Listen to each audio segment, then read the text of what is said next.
In an industry worth more than $500 billion, the latest lipstick color in the beauty industry is not traditional red, but green. There is an industry-wide push to transform the entire value chain, from packaging to eco-friendly ingredients and consumer behavior. Leading that charge is one of the beauty industry's biggest names, L'Oreal. It's very impressive. The dome is really incredible. We met up with CEO Nicholas Hieronymus at the Dubai Expo to hear about what his company is doing to become greener. So tell me about all your exciting innovations that you're going to be showcasing at Expo. Well, we have several innovations from our brands. One of the ones I'm most excited about is that we are showcasing the Salon of the Future, where we will be showing ways to make a hair salon more sustainable. We're partnering with a startup, Gyosa, that created a shower head that reduces water consumption by up to 65%. We're also recycling everything from the salon, of course, bottles, trash, but more importantly, hair. Hair can be recycled and create mesh to absorb oil that was left into the sea. So it's really an incredible potential.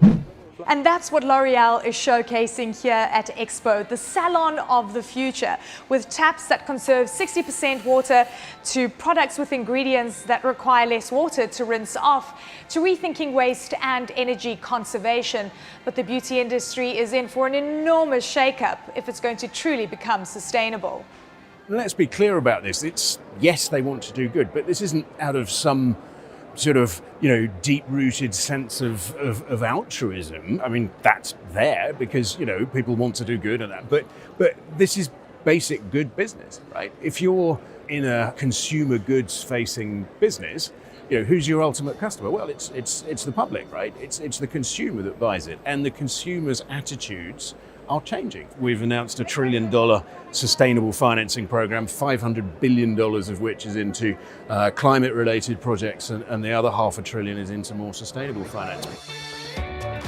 And it's not just about sustainable finance and making corporations green, but also making factories behind these big companies more eco-friendly.